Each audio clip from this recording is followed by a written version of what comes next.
Hello, I'm Sean Finnegan, and you are listening to Restitutio, a podcast to get you thinking about biblical and historical Christianity, to inspire you to follow Christ, and to convict you to lead a consecrated life.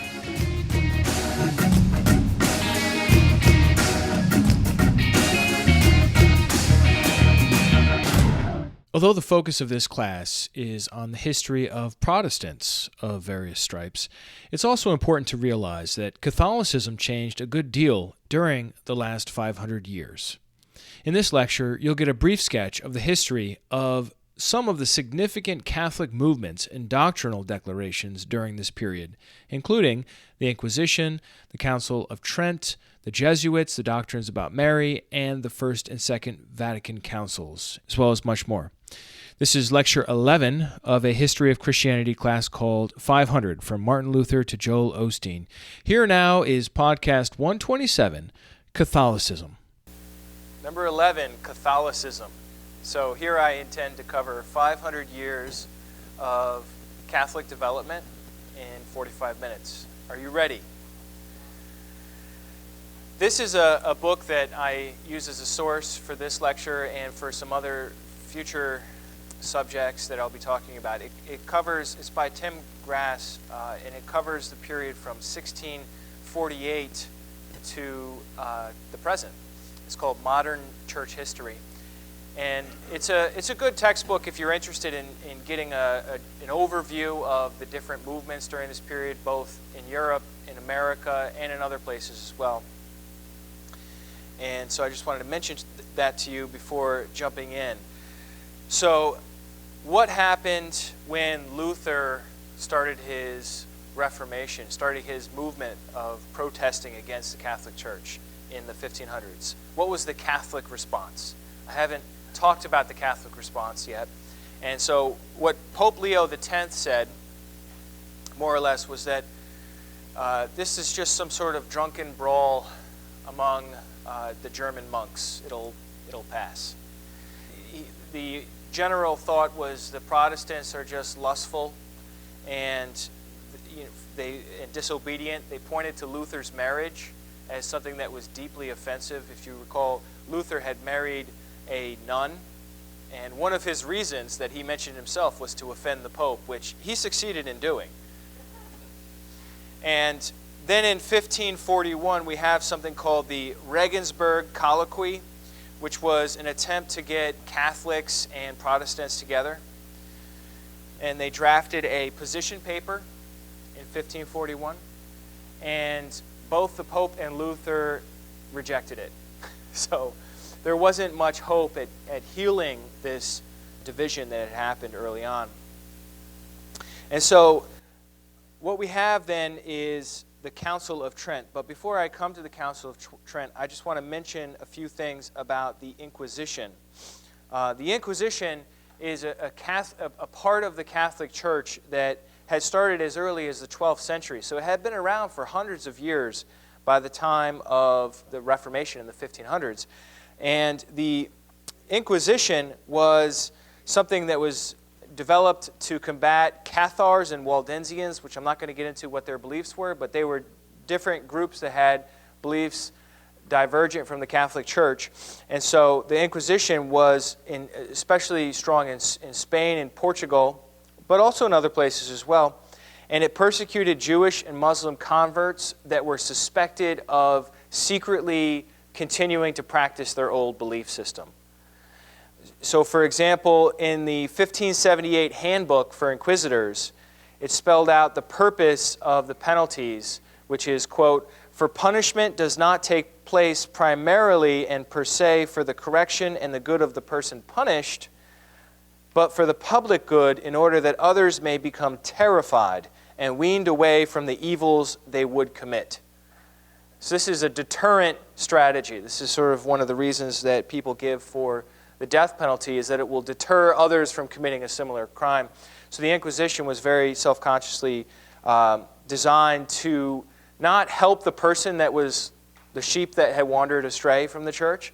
It was more to torture and execute publicly that sheep so no other sheep would get the same idea. And a lot of times what would happen is someone would get arrested and tortured by the Inquisition and then asked to implicate others who also were secretly practicing illicit faiths. And then they would be brought in and tortured and asked to tell on others, and so it spread. It was just a terrible, terrible time for the church. They also persecuted sorcerers and witches and things like that. In 1821, the Inquisition was finally abolished in Portugal. And in 1826, the last execution was carried out in Spain. In 1834, they finally outlawed the Inquisition in Spain. And then in 1908, the Inquisition got renamed to the Sacred Congregation of the Holy Office. You always have to be a little worried, a little weary when they name something holy or sacred. Because, like, why do we have to add that in if it already is? But anyhow, it was cleaned up in 1908 as the Sacred Congregation of the Holy Office, and then it was renamed in 1965, more recent times, as the Congregation for the Doctrine of the Faith. And so the Inquisition is still with us, actually. It's not an arm of the Catholic Church used to torture and execute people anymore, but it is an arm that's still doing the same job, which is rooting out people that are diverging from the Church, and its authority is over Catholics only. And so, for example, in 2001, the CDF promoted Catholic morality, and it was dealing with the priests who were accused of pedophilia in the Catholic Church. Okay, so that's the Inquisition. It's an aspect of the Catholic Church that had been around since the 12th century, and in a much tamer form is still with us today as a congregation for the doctrine of the faith. Now we need to talk about the Council of Trent. Pope Paul III called for and convoked the Council of Trent in the year 1545, and it lasted till 1563. There were a couple of breaks in there, but just to simplify, this is a council that went more or less for 20 years.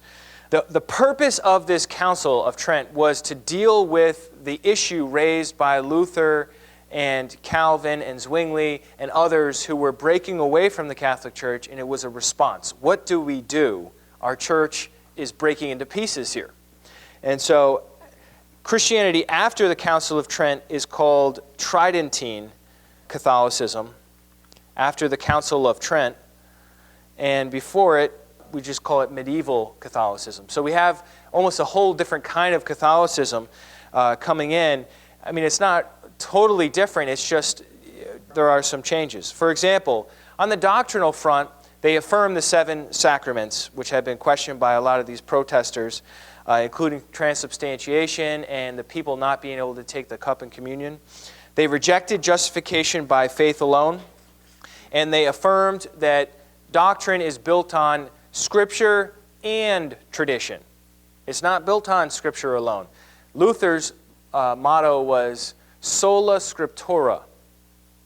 The Catholics are saying not sola scriptura. Scripture and tradition. This is also a time when they included the Apocrypha as an official part of the canon of Scripture.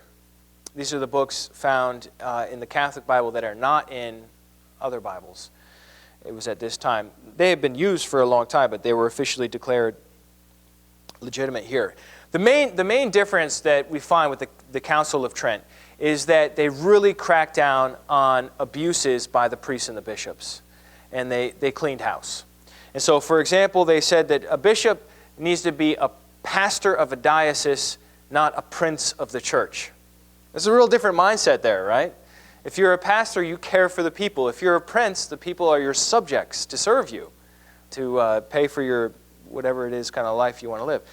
Bishops had to live in their diocese now. They had to preach regularly. Their job was to inspect the clergy to ensure proper teaching.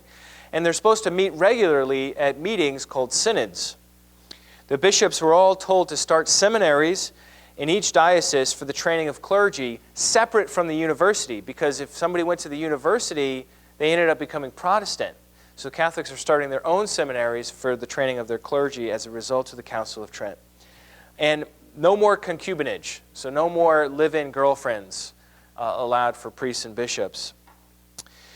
They supported the Baroque style of architecture as part of the Council of Trent, the result of the Council of Trent, art, architecture, and music. And in 1559, they came out with, during this season, they came out with the Index of Prohibited Books, which is a list of books. There had been a list around since 1521 in Paris and Louvain, but this was an official list put out by the church that had all the books you're not allowed to read on it. Okay, so if you got caught with a book that was on this list, the Index of Prohibited Books, then you would be charged with heresy and the Inquisition would deal with you. And so they looked at heresy, which is any belief that disagreed with their belief, as an infectious disease that is carried by two things, people and books. And so this is how they dealt with the book aspect. The people aspect was dealt with by the Inquisition. Books on the list included most translations of the Bible, the majority of the church fathers. So ancient Christian writings, early Christian writings were not allowed to be read unless you had the written permission of a bishop. The works of Luther obviously would be on the list. The works of Erasmus, who was actually a Catholic, were on the list. And they had some books on there that you could read, but they were expurgated, which means that certain parts of it were blacked out, so you couldn't read the offensive parts of the book. So they were heavy censorship. In 1966, this Index of Prohibited Books was abolished. But however, to this day, there is a designation that's called imprimatur, and it means let it be printed. And this is on books that the Catholic Church thinks would be good for its followers to read. So this is an example of that. This is Isaac Newton's famous book, the Principia, and you see in the middle there it says imprimatur. In other words, let it be read. So rather than saying you can't read books, it's saying you should read this book. And I looked up in my office at a book I had written by a Catholic, Peter Kreeft, and sure enough, right in the beginning part, there it is, imprimatur. You know, the Catholic Church officially endorses this book, although it had like another clause as if not necessarily everything in it. You know, so let it be read, but we don't necessarily endorse everything in it. In 2011, the imprimatur first applied to an iPhone app. So we have iPhone apps that are now officially authorized by the Catholic Church. All right. Another thing that happened in the 1500s, a massive event, was the result of this man, Ignatius of Loyola. He lived from 1491 to 1556, an absolutely fascinating person. He's the sort of person that either you love or you hate. There aren't people that are just like, oh, well, he was a nice guy. He wasn't a nice guy. He was an extremely intense guy that either you thought he was saving the world or damning it. Okay, and I'll let you figure out which side you fall on in a minute here. This is him dressed in his armor because he started out in the military. In 1521, he was in a battle, and he was severely wounded by a cannonball. Cannons had just come out, and so they were on the machine guns weren't out yet, but the cannons were out, and he got hit by a cannon. It shattered one leg, and it wounded the other. The shattered leg healed incorrectly. And so he had it broken and reset. Now keep in mind, this is before anesthesia. His leg is shattered. It heals. He's like, it's crooked. Break it, reset it. They break it, they reset it. It heals crooked again with a protruding bone below the knee. And so one leg ended up being shorter than the others. So he ordered the doctors to saw off the knob of bone and stretch his leg. And after all that, it was still unsuccessful, and he walked with a limp the rest of his life. He was an intense man. And he wanted to have, you know, in their society, you wanted to put your best foot forward. You know, you wanted to walk evenly, and you didn't want people to think that you were, you know, defective or something. And so that was important to him. Anyhow, during his long recuperation, you could imagine this would be a long recuperation, he read a number of books. He tried to get some other books that were more entertaining and sinful, but they didn't have any on hand, so he ended up with On the Life of Christ by Ludolf Saxony. And he reads this book about the life of Christ and has this amazing conversion experience. And he starts reading all these other books on the life of Jesus books and lives of the saints, these kinds of books. And he decides that to be a saint, a true child of the church, is better than to be a knight on the battlefield. It's more impressive, it's more difficult, it's more challenging. And so he starts imitating people like Francis of Assisi, and he starts trying to think of himself as a monk, and he dedicates himself to the Virgin Mary as a spiritual knight. In 1522, he stays in a cave for a little while as a hermit, and he practices severe asceticism, which is denying himself pleasure, denying himself, a lot of fasting involved, denying sleep, things like that. And he had some visions at that time. The next year, in 1523, he went on a pilgrimage to the Holy Land because he decided he was going to go convert the Muslims. He got there, and he did not convert the Muslims, and he ended up coming home. And in 1524, he developed and finished his spiritual exercises. These are ways of reading Scripture meditatively. Ignatian contemplation, for example, is one of them that is where you put yourself into the scene of the Bible. You try to visualize what they saw, feel what they felt, hear the sounds they heard, and so on. And that's one of his spiritual exercises. He returns to Spain and he starts preaching on the street corners, and he decides he needs to get educated. So in 1528, he went off to the University of Paris and got a master's degree. And he probably overlapped with John Calvin, who was also at the University of Paris around that time. Now, these two couldn't be more opposite, because Ignatius of Loyola becomes the most dedicated and committed Catholic of the 16th century. Okay, maybe that's an overstatement, but definitely one of them. And John Calvin is someone who leaves the Catholic Church and fights against the Catholic Church for his entire life in Geneva as a leader of the Reformation. And so it's interesting they might have overlapped. In 1534, this is a big date, he starts the Jesuits. And he does it with 6 companions, and they take solemn vows. The Jesuits, the first 3 letters there are the English equivalents of the Greek letters of Jesus' name. So it's almost like J-E-S in English it would be. But in Greek it's Jesus, so that's the Iota, Eta, Sigma.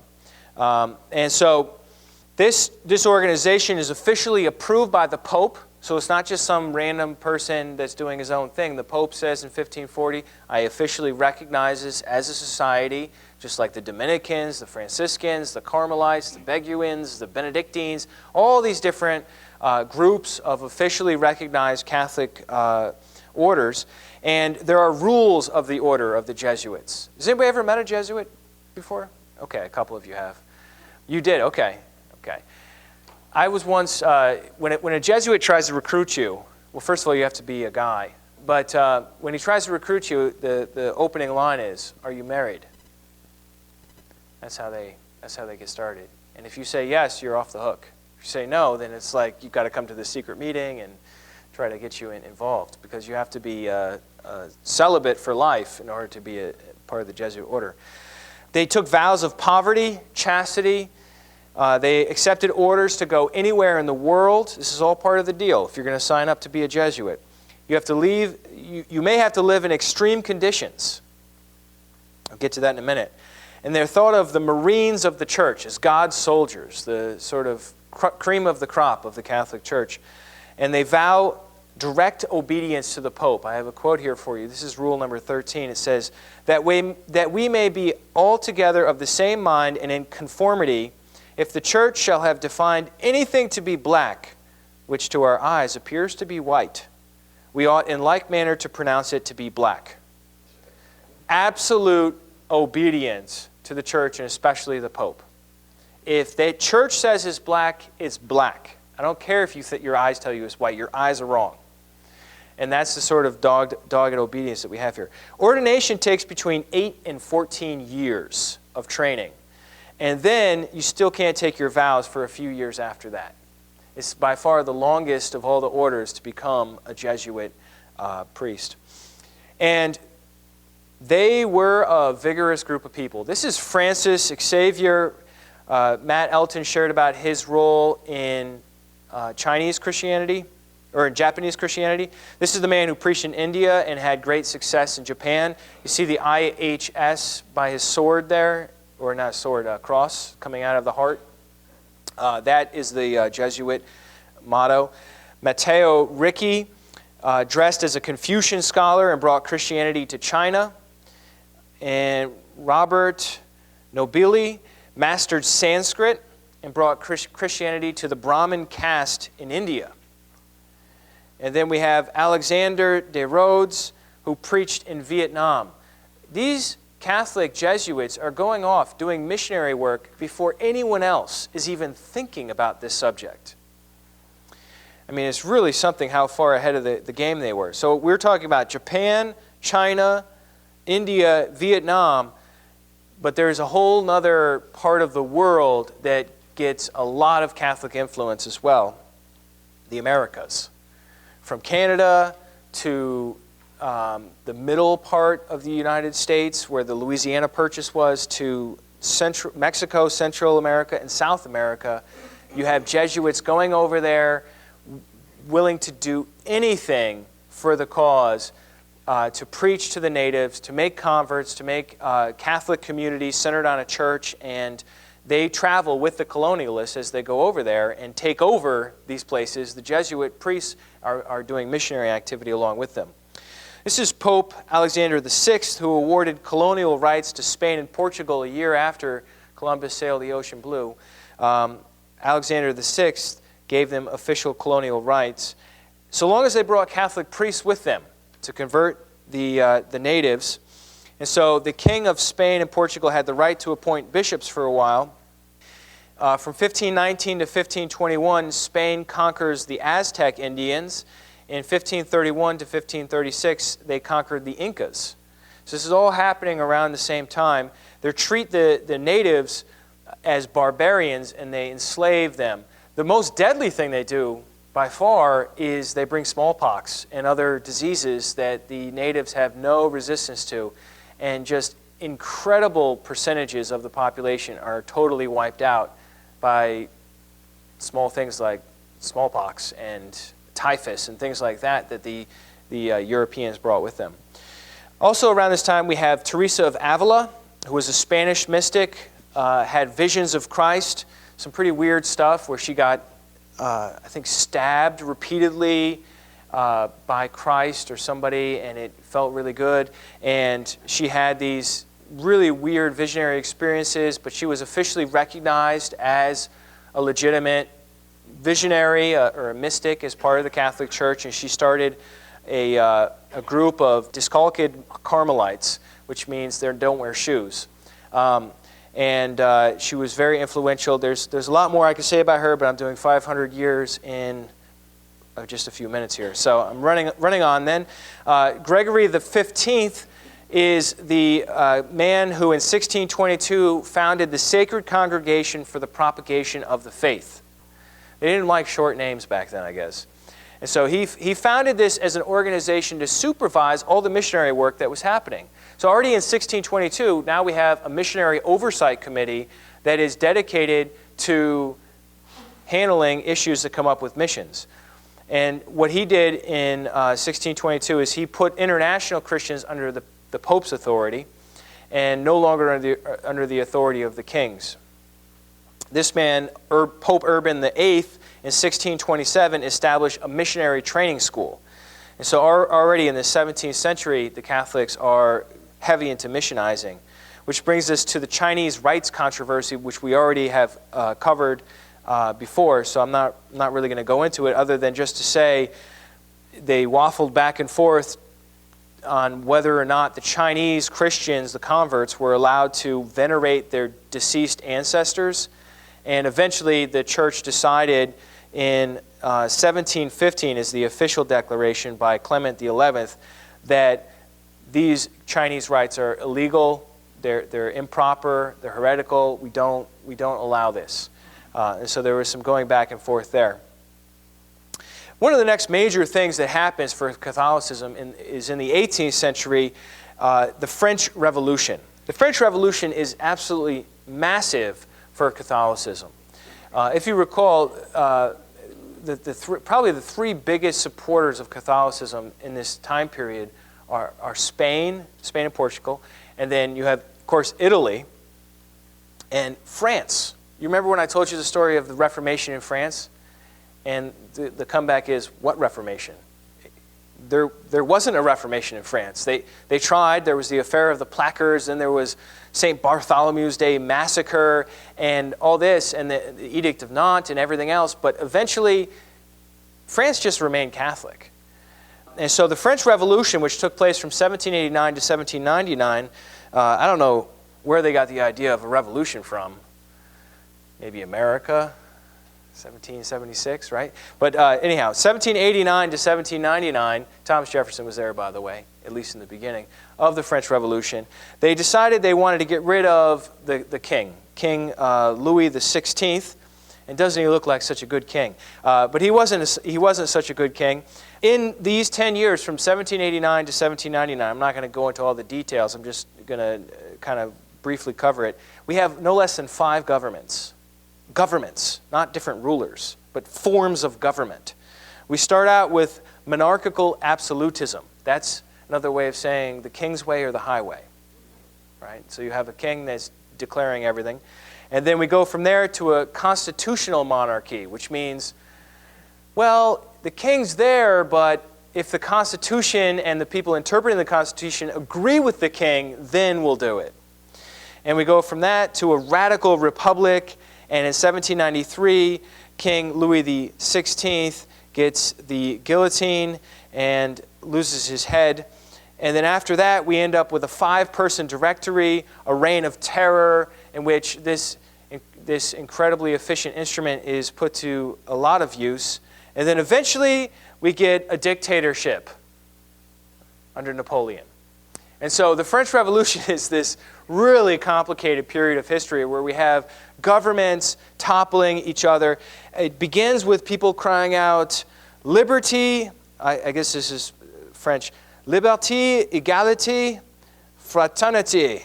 I probably said it wrong, but liberty, equality, brotherhood is what they're crying out. These are the cries of the revolution. They're sick and tired of being told what to do, working all their hours, and giving their money to the noble landowners in the feudal system. They're done with it. They want equality.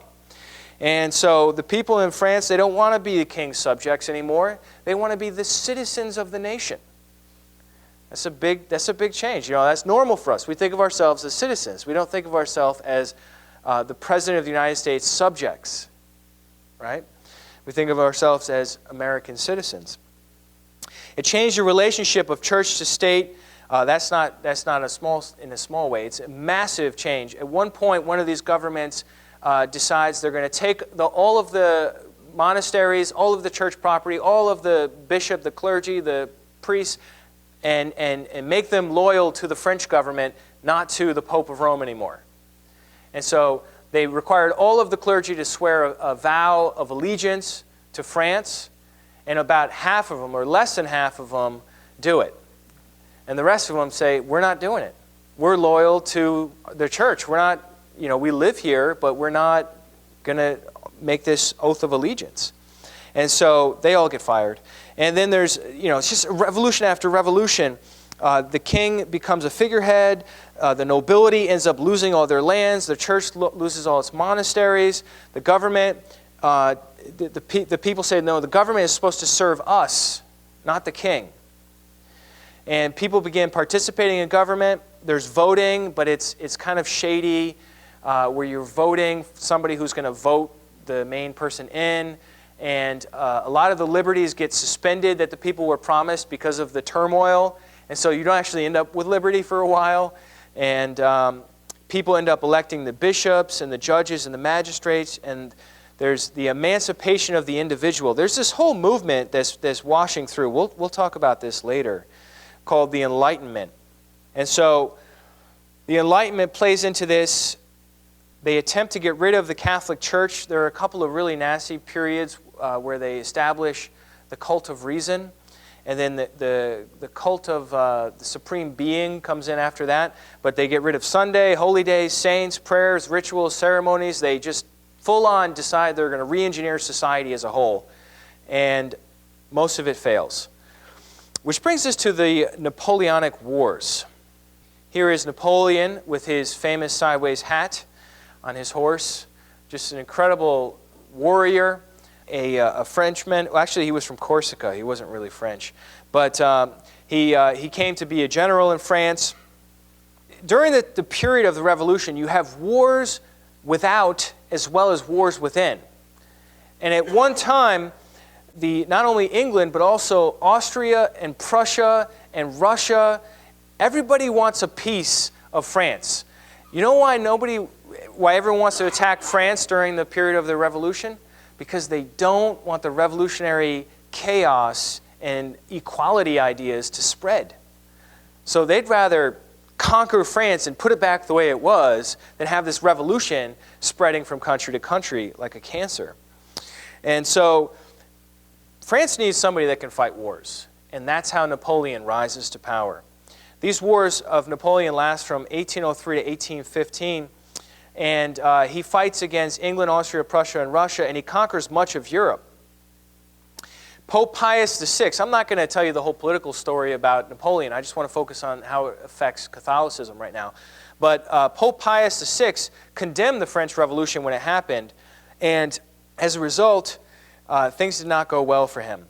The church had lost its power, had lost its authority, had lost its right to appoint bishops, and Napoleon Bonaparte's general invaded Italy, took over the Vatican, and grabbed Pope Pius VI and brought him away to France, who then died in exile. So the Pope gets kidnapped and dies in exile.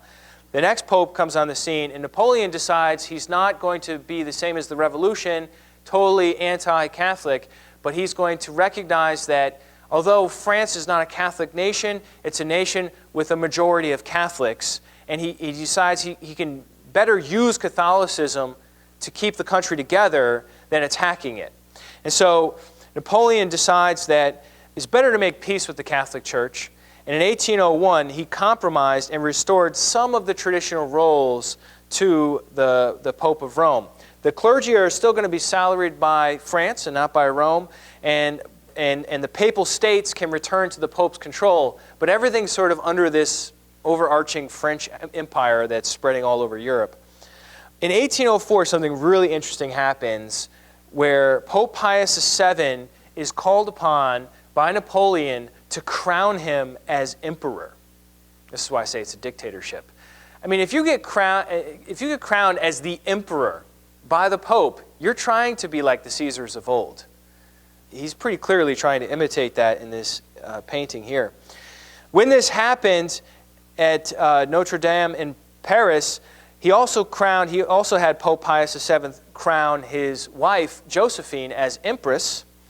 And at this point, Ludwig van Beethoven, you ever heard of him before?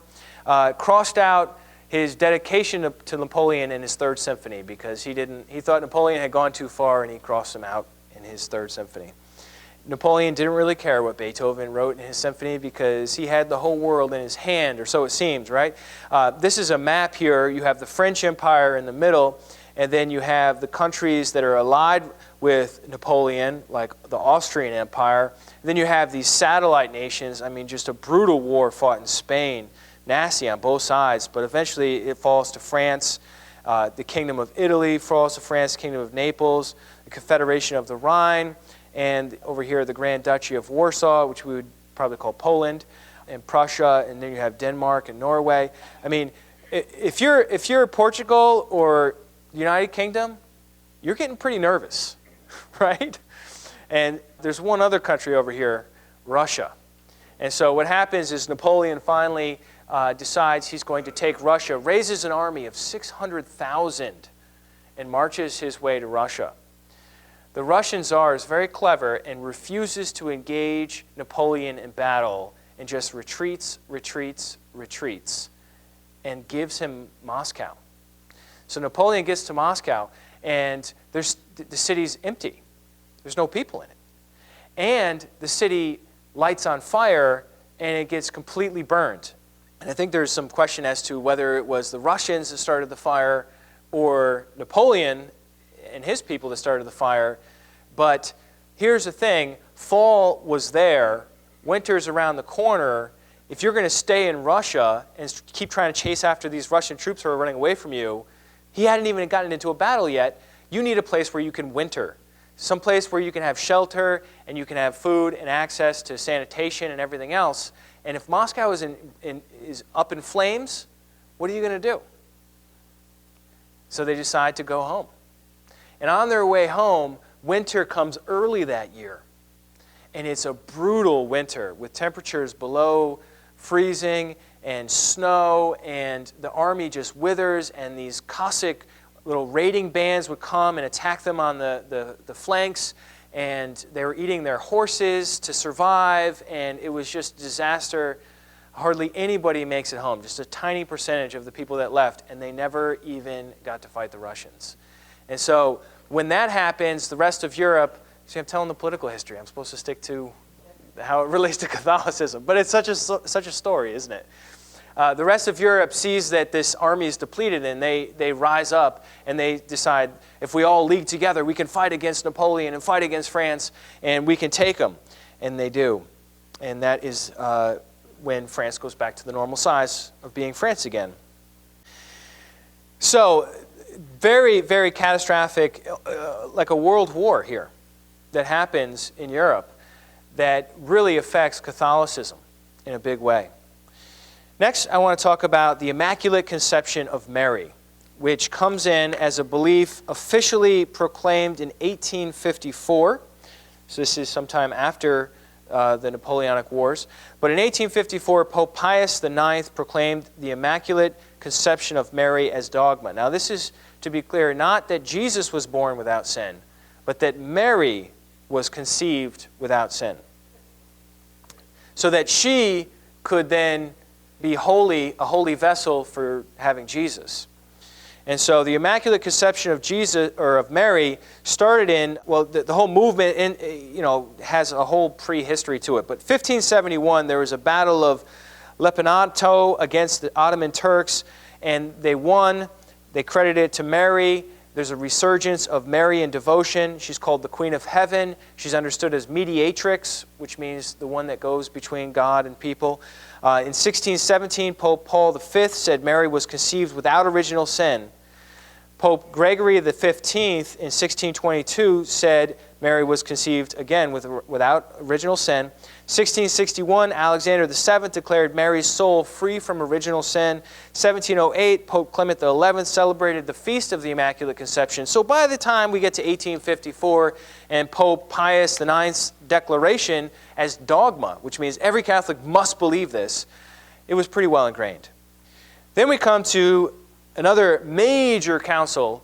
This is called the First Vatican Council. In 1869 to 1870, it was convoked by Pius IX, and it was 300 years since the Council of Trent. Now we have another council, and this council affirms the doctrine of papal infallibility, which is to say the Pope is not wrong. He speaks correctly. He doesn't make mistakes. At least when he's speaking ex cathedra, from the chair, then it's infallible. This council is called to respond to rationalism, liberalism, and materialism. The Enlightenment, again, is a movement from the 17th to 19th century that placed reason above revelation. It challenged authority. It raised up the individual as the supreme arbiter of truth. And so this is the Catholic Church's way of responding to this anti-Catholic, anti-spiritual movement. It's not really anti-spiritual, but anti-authority movement. Because a lot of Enlightenment people believed in Christianity. In 1870, a group called the Old Catholic Church broke off at this council because they didn't want to accept papal infallibility. Then in 1870, we're in the age of pictures, look at that, King Victor Emmanuel II of Italy seized most of the papal states, and we have the unification of Italy. Emmanuel II seized Rome, and Pope Pius XI became a prisoner in the Vatican.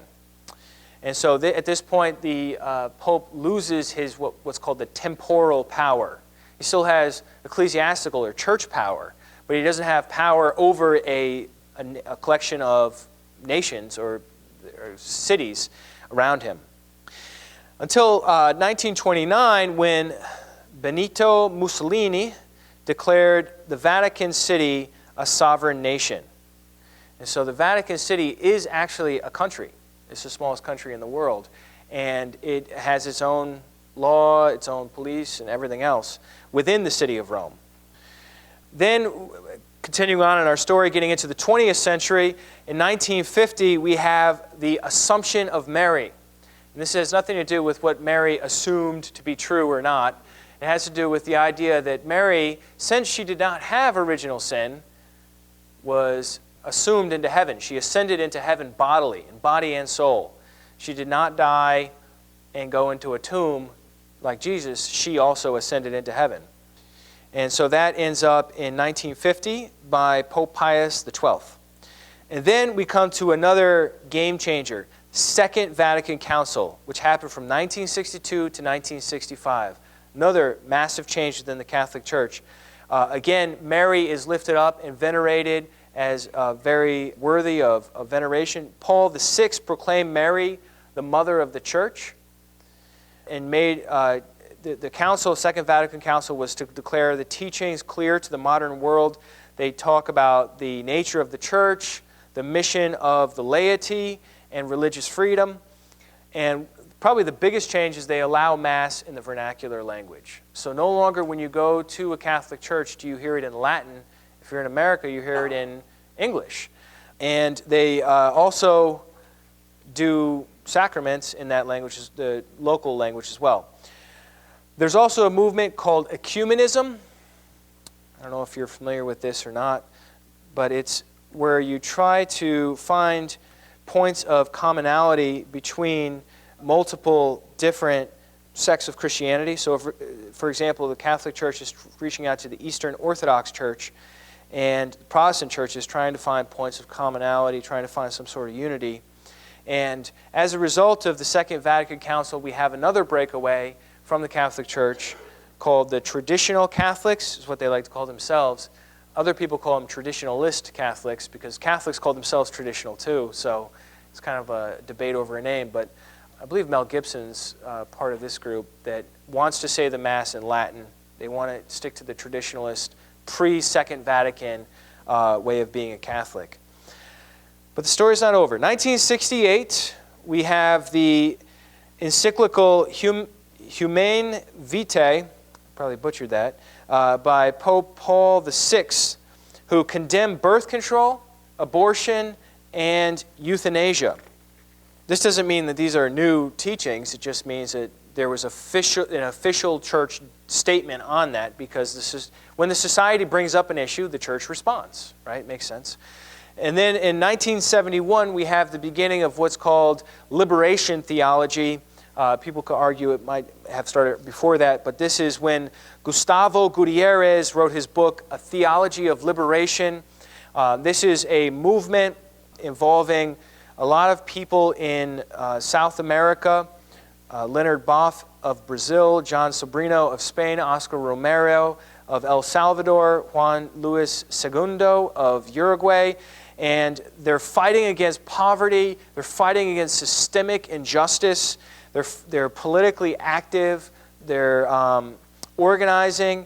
And it's a very controversial way of doing Catholicism that eventually gets accused of being too communist, too Marxist in 1984 and 1986. And the Congregation of the Doctrine of Faith, which is what used to be the Inquisition, accused the liberation theologians of Marxist concepts. And then Pope John Paul II, as well as Benedict XVI, denounced the movement of liberation theology. But it's very much still with us in these countries today, where they're organizing and fighting against governments and trying to organize the poor. 1994, Pope John Paul II made a proclamation affirming the ordination of men only for the priesthood of the church. In 2001, we had the sex abuse cases break out, and major lawsuits claimed priests were sexually abusing minors. Some priests resigned, others were defrocked. You know what that means? It's where you're not a priest anymore. Others are jailed. There were financial settlements with many victims. One survey done in the United States from 1950 to 2002 found that 4% of priests in the United States had been accused of sexual misconduct. So a small percentage, and that's also who are accused, but in the news, a very big issue, right? Something that is constantly being brought up. In 2013, Pope Benedict XVI resigned. The first pope to resign since Pope Gregory XII in the year 1415. And I was looking at his hat in this picture here, and what I see there, I believe, is Mary. And I just find this whole Mary business so fascinating as a non-Catholic, because I'm reading the Bible, and there's probably like, I don't even know how many verses about Mary in the whole Bible. 5, 10, maybe 20. I don't know. I'd have to count them. And how many? And there's no picture of God on his hat, and there's no picture of Christ on his hat. At least not this particular hat. But it's just Mary, and it just seems to me unusual, noteworthy.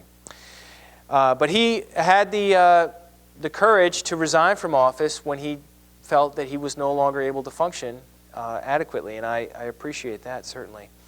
At which point in 2013, Pope Francis was elected, who is the first Latin American to be Pope and the first Jesuit, which brings us full circle back to talking about the Jesuits. Well, that's it for today. Next week, we'll look at the spread of Christianity in the colonies, as well as the Methodist movement. Thanks for tuning in, and remember, the truth has nothing to fear.